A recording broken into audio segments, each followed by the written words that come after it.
Risadas ecoaram assim que o pianista maltrapilho tocou nas teclas no casamento de Ricardo e Camila. Uma camisa social, outrora alva, agora amarelada e mal taçada, pendia sobre seu corpo magro, enquanto ele se curvava sobre o piano de cauda. Sapatos gastos, além de qualquer concerto, e uma gravata desbotada, de outra década, adornavam-no. Os convidados abastados, em seus trajes de grife, trocavam olhares, alguns cochichando atrás das taças de champanhe, outros nem se importando em disfarçar o desprezo. Sério que isso foi o melhor que conseguiram? Alguém ironizou, alto o suficiente para as mesas da frente ouvirem. O pai da noiva se remexeu na cadeira, evitando o contato visual com os amigos do clube. A cerimonialista folheava freneticamente sua prancheta, imaginando como aquele homem fora aprovado para um evento tão prestigiado no salão nobre do Hotel Copacabana Palace. Você o defenderia ou se juntaria à multidão desviando o olhar? Conta pra gente nos comentários. Mas ninguém naquele salão repleto de vestidos de seda e ternos Armani estava pronto para o que aconteceria em seguida. O pai viúvo de 3 filhos fechou os olhos, respirou fundo, inflando seus ombros estreitos e posicionou suas mãos calejadas sobre as teclas. Por um breve momento, tudo ficou em silêncio, como se o universo prendesse a respiração. Então, seus dedos começaram a se mover. As primeiras notas flutuaram pelo salão como sussurros de outro mundo. Sumira o homem desajeitado que ocupava o assento momentos antes. Em seu lugar, um maestro cujos dedos dançavam sobre o marfim com a leveza e a precisão de alguém que dedicara a vida àquele instrumento. A melodia que emergiu não era o repertório nupcial padrão que todos esperavam. Era algo assombrosamente belo, algo original. E se histórias de pais que não desistem te emocionam, se inscreva agora. Mais histórias inspiradoras toda semana. Os convidados que caçoavam emudeceram, suas taças de champanhe paralisadas a meio caminho da boca. A noiva, que aguardava ansiosamente sua entrada, sentiu lágrimas brotarem em seus olhos, embora não soubesse por quê. Havia algo na música que alcançava, além das decorações suntuosas e flores caras, algo bruto e real na atmosfera. Ninguém ali sabia que Tomás Mercês fora considerado um prodígio musical, que estudara na Europa antes que a vida interviesse com suas crueldades. Ninguém sabia que 15 anos antes ele compôs aquela peça para o aniversário de 25 anos de sua esposa, o último que ela comemoraria antes que o câncer a levasse dele e de seus 3 filhos pequenos. A cerimonialista interrompeu sua busca frenética e simplesmente ficou parada, cativada como todos os outros. O pai da noiva ergueu os olhos, curioso sobre o homem que contratara com um orçamento apertado após o cancelamento do pianista original em cima da hora. Tomás não tocava piano profissionalmente há quase 10 anos. Após a morte de Sarah, a música dentro dele também pareceu morrer. Turnos noturnos na fábrica, faxina nos finais de semana, qualquer coisa para manter seus filhos alimentados e abrigados. Seu filho mais velho agora estava na faculdade com uma bolsa conquistada com muito esforço, sua filha no último ano do ensino médio e seu filho mais novo entrando no ensino fundamental. A única constante em suas vidas turbulentas foi a devoção inabalável do pai. Quando surgiu o convite para aquele casamento, Tomás quase recusou. Suas mãos estavam ásperas por causa do trabalho manual, suas habilidades enferrujadas pela falta de uso. Mas o aniversário de seu filho mais novo estava se aproximando e o menino estava de olho em um telescópio na vitrine da loja do centro há meses. Então Tomás tirou seu terno velho do fundo do armário, passou-o como pôde e aceitou o trabalho. O que os convidados não podiam ver enquanto ele tocava eram as lembranças que o inundavam, ensinando Sarah a dançar na cozinha de seu pequeno apartamento, o riso dela enquanto ele compunha melodias bobas sobre sua culinária, a maneira como ela descansava a cabeça em seu ombro durante os momentos tranquilos em que ele tocava só para ela. Aquela peça, a peça dela, nunca fora tocada para mais ninguém, até hoje. Conforme a melodia se aproximava de seu clímax, Tomás abriu os olhos e, por um momento, hesitou. Sentada na primeira fila, estava uma jovem na casa dos 20 anos, com longos cabelos escuros caindo sobre os ombros e olhos brilhantes que pareciam ver através dele. Ela se parecia tanto com Sarah que seu coração se contraiu dolorosamente em seu peito. Mas ele não parou de tocar. Seus dedos encontraram o caminho de volta à melodia como sempre faziam, mesmo através da dor que às vezes ameaçava engoli-lo por completo. A equipe do casamento fora instruída a entrar precisamente no momento musical certo, mas a cerimonialista não fez nenhum movimento para sinalizá-los. Ninguém queria interromper o que estava acontecendo naquele salão, aquele momento inesperado de pura beleza surgindo da fonte mais improvável. Na segunda fila, um senhor de cabelos grisalhos e um terno impecável inclinou-se para a frente, com a testa franzida em concentração.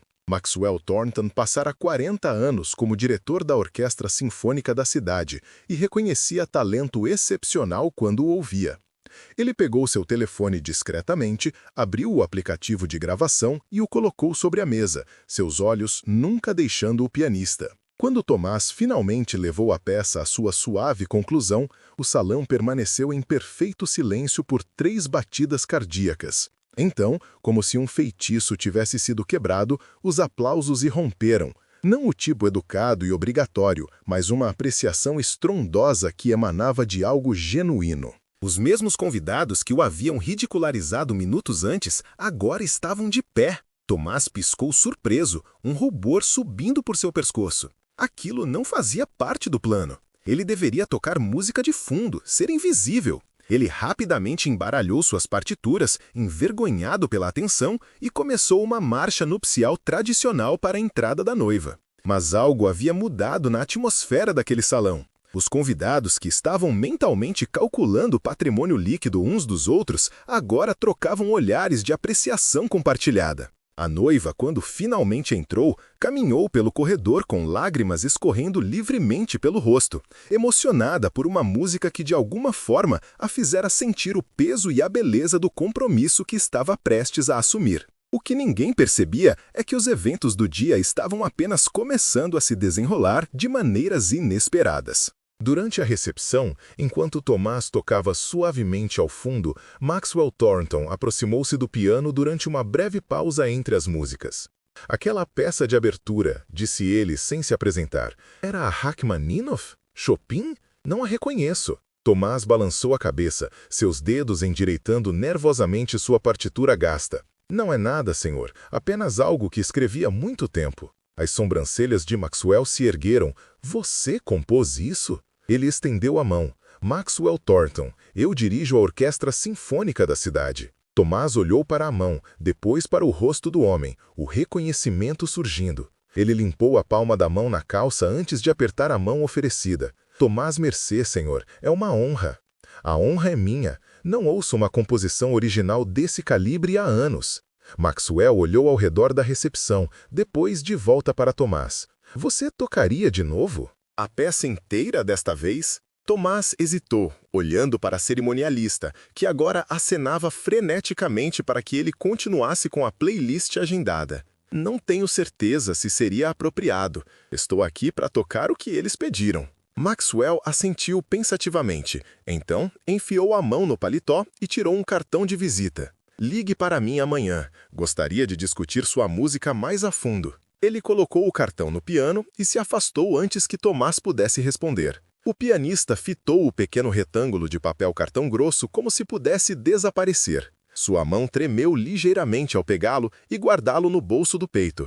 A filha da noiva observou essa troca com olhos curiosos. Lívia, de 16 anos, foi arrastada para aquele casamento contra sua vontade, forçada a usar um vestido desconfortável e instruída a, pelo menos, fingir estar feliz por sua nova irmã postiça. Ela estava emburrada no canto, jogando no celular. Quando a música começou, algo naquilo a fizera olhar para cima, alcançando a casca dura de cinismo adolescente que ela construíra cuidadosamente.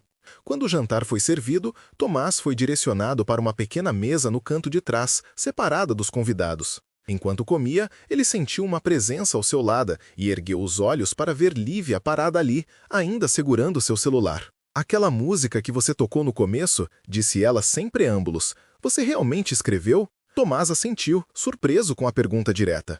Você pode me ensinar a tocar assim? Sua voz continha um desafio, como se o estivesse desafiando a ignorá-la. Leva anos de prática, ele começou. Eu tenho tempo, ela interrompeu. E eu preciso. Ela parou, desviando o olhar. Precisa do quê? Tomás perguntou gentilmente. De algo que seja meu, algo real. Ela olhou de volta para sua mesa, onde sua mãe estava rindo com seu novo marido. Está tudo mudando, e eu odeio tudo isso. Tomás reconheceu a dor em seus olhos, a mesma que vira nos rostos de seus próprios filhos enquanto navegavam pela vida sem a mãe. Antes que pudesse responder, a mãe de Lívia a chamou de volta à mesa e a garota foi embora com um último olhar persistente. Conforme a noite avançava, Tomás continuou tocando as músicas solicitadas, mas sua mente estava em outro lugar, no cartão de visita em seu bolso, em seus filhos esperando em casa, em Sara e na peça que tocara para ela. Ele não percebeu o pai da noiva se aproximando até que o homem pigarreou. «Senhor Mercês», disse Ricardo Campos, sua voz carregando o leve arrastar do champanhe, «eu lhe devo um pedido de desculpas». Tomás ergueu os olhos, confuso. «Eu o contratei porque você estava disponível de última hora e dentro do orçamento», Ricardo admitiu. «Quando você entrou, eu estava...» Ele fez uma pausa, envergonhado.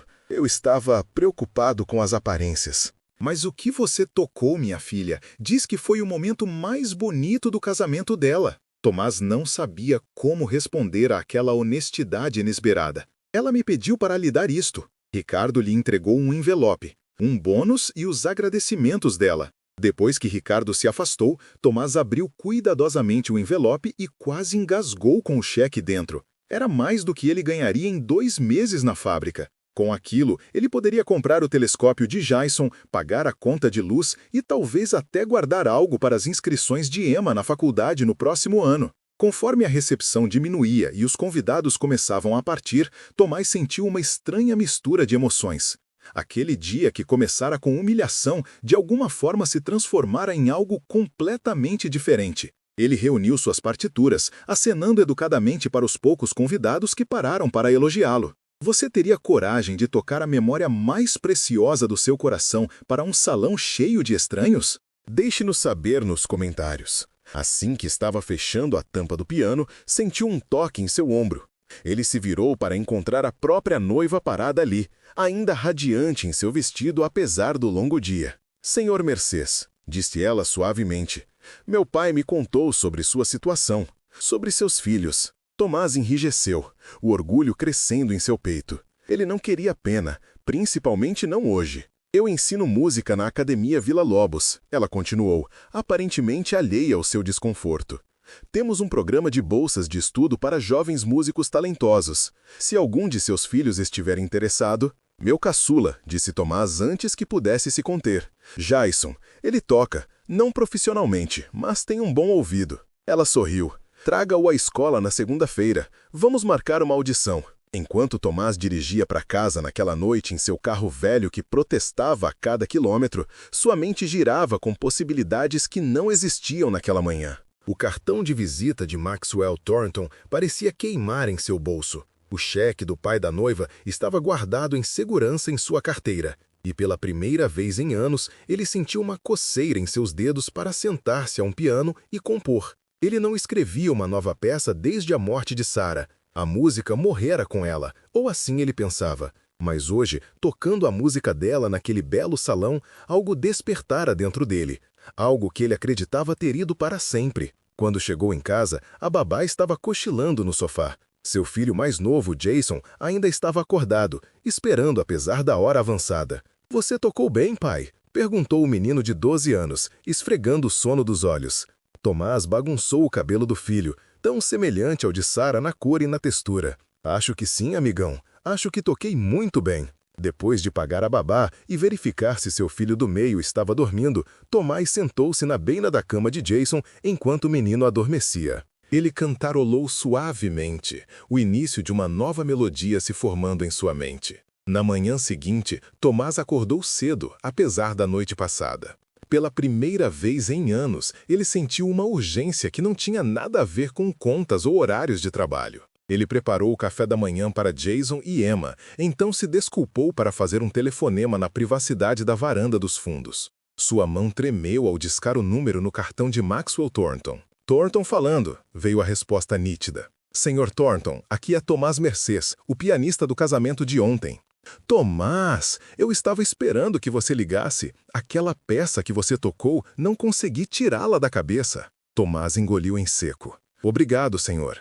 Você tem mais composições? Um portfólio, talvez?» A pergunta atingiu Tomás como um golpe físico. Um portfólio? É claro que um compositor de verdade teria um portfólio. Não, senhor. Apenas algumas peças que escrevi anos atrás, para minha esposa. Houve uma pausa na linha. Sua esposa deve estar muito orgulhosa. Ela faleceu 15 anos atrás. Outra pausa, mais longa desta vez. Sinto muito por isso, Tomás. De verdade. Tomás apertou o telefone com mais força. A peça que o senhor ouviu era dela. Eu a escrevi para o aniversário dela. E você não escreveu mais nada desde então? Não. O suspiro de Maxwell ecoou pelo telefone. Isso é um desperdício terrível de talento, mas talvez compreensível. Houve o som de papéis se arrastando. A Sinfônica está organizando uma mostra de compositores locais no próximo mês. Nada grandioso, apenas uma noite de obras originais interpretadas por nossos músicos. Gostaria de incluir sua peça? Tomás quase deixou cair o telefone. Senhor, eu não a tenho escrita, eu apenas toco de memória. Então escreva, disse Maxwell simplesmente, como se estivesse sugerindo que Tomás amarrasse seus sapatos. E já que está nisso, considere escrever algo novo. A mostra aceita obras de até 10 minutos de duração. Sua escolha de arranjo. Antes que Tomás pudesse formular uma resposta, Emma apareceu na porta da varanda. Pai, tem alguém aqui para te ver. Valeu demais! No terreiro da vida, cada história tem seu compasso. Confuso, Tomás se despediu rapidinho de Maxwell e foi até a porta da frente. Lá estava Lillian, a adolescente do casório, balançando de um pé para o outro, toda sem jeito, em cima do capacho surrado. Como você achou meu endereço? Perguntou Tomás boquiaberto. A irmã postiça da noiva, ela tinha nos arquivos dela. Lillian apertava as alças da mochila. Você falou que leva anos para tocar desse jeito. Achei melhor começar logo. Tomás piscou, surpreso. Eu não dou aulas. Eu pago, interrompeu ela, tirando um bolinho de dinheiro do bolso. Não é muito, mas é toda a minha grana do aniversário. Emma apareceu do lado do pai, a curiosidade estampada no rosto. Com 17 anos, só um ano mais velha que Lillian, mas não podiam ser mais diferentes. Emma, com seu rabo de cavalo prático e roupa sem firula, Lillian com sua produção fashion e maquiagem caprichada. Meu pai é o melhor professor do mundo, disse Emma, estendendo a mão para Lillian. Eu sou a Emma. Quer tomar café? Meu pai fez panqueca. Lillian pareceu hesitante, mas o calor genuíno na voz de Emma pareceu tranquilizá-la. Ela seguiu para dentro da casa simples, os olhos arregalados ao ver a sala apertada, dominada por um piano vertical antigo, coberto de partituras e fotos de família. É aqui que você ensaia? Perguntou ela a Tomás, passando os dedos reverentemente pelas teclas gastas do piano. É onde a gente mora, respondeu Emma por ele, com uma risadinha. O piano era da mãe. Meu pai ensinou todo mundo a tocar. Quando Jason saiu do quarto, curioso para saber quem era a visita, Tomás observou seus filhos interagirem com aquela estranha que tinha aparecido na porta de casa. Rolava uma naturalidade na conversa que o surpreendeu, talvez porque Emma e Jason tivessem aprendido há muito tempo a não julgar os outros pela aparência ou posses. Aquele domingo de manhã se estendeu até a tarde, enquanto Tomás se via dando a primeira aula de piano de Lillian, com Emma e Jason dando força. Quando Lillian finalmente foi embora, prometendo voltar no dia seguinte depois da escola, Tomás se sentou sozinho no piano, olhando para a partitura em branco na frente dele. Escreva, Maxwell tinha dito. Como se fosse fácil assim, mas talvez fosse. Nota por nota, compasso por compasso, Tomás começou a transcrever a música que ele tinha carregado no coração por 15 anos. E quando terminou, seu lápis pairou sobre uma folha nova. Algo novo, Maxwell tinha sugerido. Tomás fechou os olhos e deixou seus dedos encontrarem as teclas. A melodia que surgiu era diferente da música de Sarah, menos melancólica, mais complexa. Falava de luto, sim, mas também de resistência. De 3 filhos crescendo sem a mãe. De um pai aprendendo a ser pai e mãe.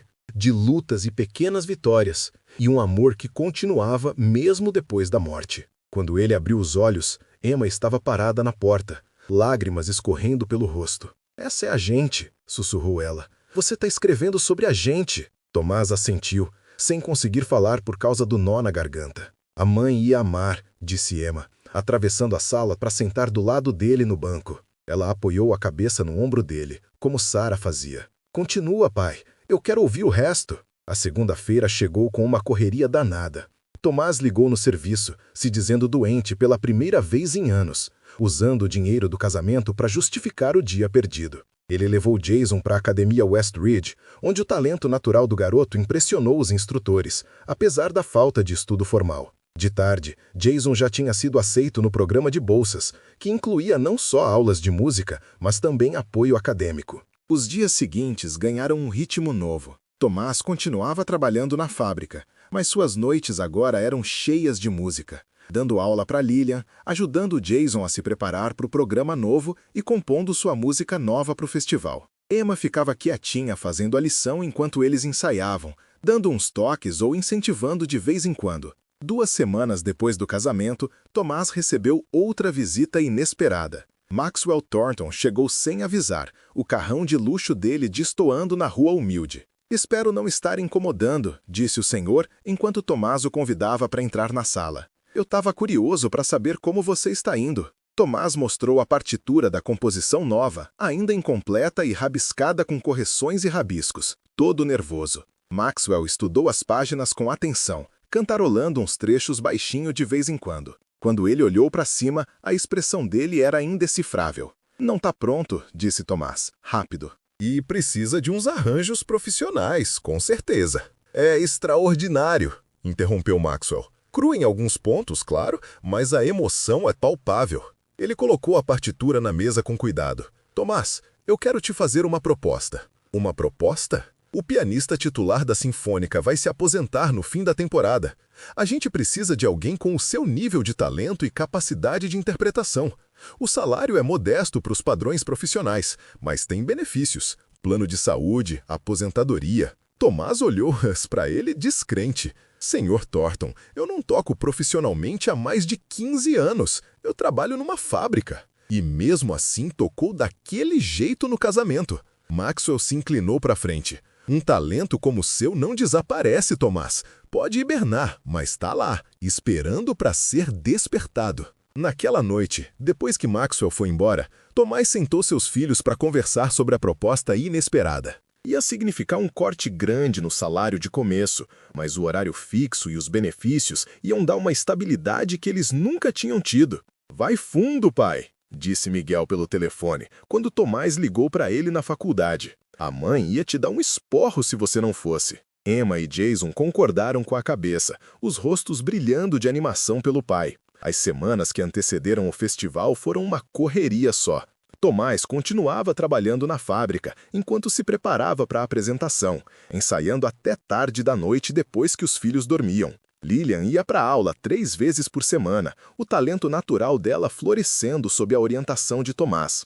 E aos poucos, a composição nova foi ganhando forma, uma sinfonia de família, perda e redenção que Tomás chamou simplesmente de Depois de Sarah. A noite do festival chegou com uma energia nervosa que tomou conta da casa dos Mercer. Emma ajudou o pai com a gravata, uma nova, comprada para a ocasião. Jason engraxou os sapatos até brilharem. E quando bateram na porta, eles se surpreenderam ao ver a família inteira de Lillian, incluindo a noiva do casamento e o marido, esperando para levá-los para o teatro. "A gente não ia perder por nada", disse a noiva sorrindo para a família chocada.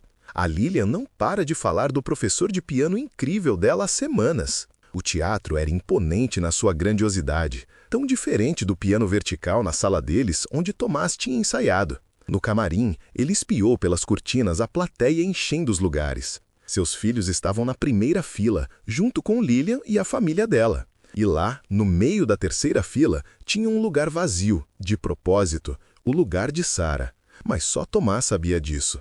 Enquanto esperava a vez de tocar, Tomás sentiu uma calma estranha tomar conta dele. Ele tinha dado a volta completa de certa forma. A jornada que começou tocando a música de Sarah no casamento o tinha levado de volta para onde ele sempre deveria estar. Quando Maxwell o anunciou como uma voz nova notável na composição, Tomás entrou no palco de cabeça erguida. Tinha sumido o pianista desarrumado que tinha sido zoado no casamento. No lugar dele estava um homem que tinha achado o caminho de volta para si mesmo. Ele se sentou no piano de cauda, ajustou o microfone e falou pela primeira vez para a plateia em silêncio. 15 anos atrás, eu escrevi uma música para o aniversário da minha esposa. Foi a última música que ela me ouviu tocar antes do câncer a levar de mim e dos nossos 3 filhos. A voz dele continuava firme, embora ele pudesse ver Emma enxugando as lágrimas na primeira fila. Eu parei de compor depois que ela morreu. Até pouco tempo atrás, quando um show num casamento e uma sala cheia de estranhos me lembraram que a música não morre, mesmo quando a gente acha que sim. Tomás posicionou as mãos sobre as teclas. Essa música se chama Depois de Sara. É para os meus filhos, que cresceram na sombra da perda, mas nunca deixaram que ela os definisse. E é para qualquer um que já teve que achar o caminho de volta para si mesmo depois de se perder. As primeiras notas encheram o teatro, tímidas de começo, como uma pergunta feita no escuro. Depois crescendo, ganhando confiança, entrelaçando temas de luto e alegria, luta e vitória. Tomás tocou de olhos fechados, deixando a música fluir por ele. Cada nota um testemunho da vida que ele e Sara tinham construído, dos filhos que tinham criado, do amor que nunca tinha morrido de verdade. Quando o acorde final se esvaiu no silêncio, Tomás abriu os olhos e viu a plateia inteira de pé. Na primeira fila, seus filhos estavam aplaudindo em meio às lágrimas. Lilian estava pulando, a pose de menina descolada esquecida no momento. E na terceira fila, aquele lugar vazio parecia de alguma forma menos vazio do que antes. Mais tarde naquela noite, enquanto a família comemorava num restaurante simples que eles nunca teriam podido pagar antes do cheque do casamento e da proposta de Maxwell, Tomás se pegou observando seus filhos com uma sensação nova de paz. Miguel, em casa da faculdade para a ocasião, estava zoando Emma por causa das inscrições para o vestibular. Jason estava contando para Lilian, todo animado, sobre o telescópio novo dele. Eles tinham sobrevivido, tinham prosperado até. E Sara estaria tão orgulhosa. Enquanto voltavam para casa de carro, Jason dormiu no banco de trás, a cabeça apoiada no ombro de Emma. No espelho retrovisor, Tomás cruzou o olhar com a filha. Ele tocou a sua música hoje, disse Emma baixinho para não acordar o irmão. A música da mãe. Tomás assentiu, a garganta fechada pela emoção. Ela estava aí o tempo todo, né? A música. Mesmo quando você não conseguia mais ouvir. Sim, sussurrou Tomás. Ela estava só esperando o momento certo para ser ouvida de novo. Quando chegaram em casa, Tomás levou o filho dormindo para a cama, como fazia quando Jason era pequeno. Depois de ver se Emma estava bem, ele se sentou sozinho no piano na sala escura. Seus dedos encontraram as teclas sem pensar, tocando baixinho para não acordar as crianças. Era uma melodia nova, não a música de Sara, nem a música do festival, mas algo diferente. Algo que falava de recomeços e segundas chances inesperadas, de um pai viúvo que tinha ido tocar num casamento e achado o caminho de volta para si mesmo no processo. Tomás sorriu enquanto tocava, imaginando Sara sentada do lado dele no banco, como tantas vezes. Você estava certa, sussurrou ele para o quarto vazio, que não parecia vazio nem um pouco. A música nunca nos abandona de verdade. E em casas por toda a cidade, os convidados que tinham ido ao festival estavam contando para os amigos sobre o pianista notável que tinham descoberto. O pai viúvo, cuja música os tinha levado às lágrimas. De manhã, o telefone de Tomás ia estar tocando com ligações de pessoas pedindo aulas particulares, de lugares oferecendo oportunidades de apresentação, de uma vida que estava se abrindo de maneiras que ele nunca poderia ter imaginado quando se sentou naquele piano de casamento há apenas um mês. Nunca julgue a história de uma pessoa pelo começo. Às vezes, as sinfonias mais bonitas surgem do silêncio mais profundo. Se essa história te tocou, se inscreva agora para ver mais histórias inspiradoras toda semana. E clique no vídeo na tela para assistir o próximo, com uma reviravolta tão impactante que você nunca vai esquecer. E se você gostou do vídeo, deixe seu valeu demais para ajudar o canal.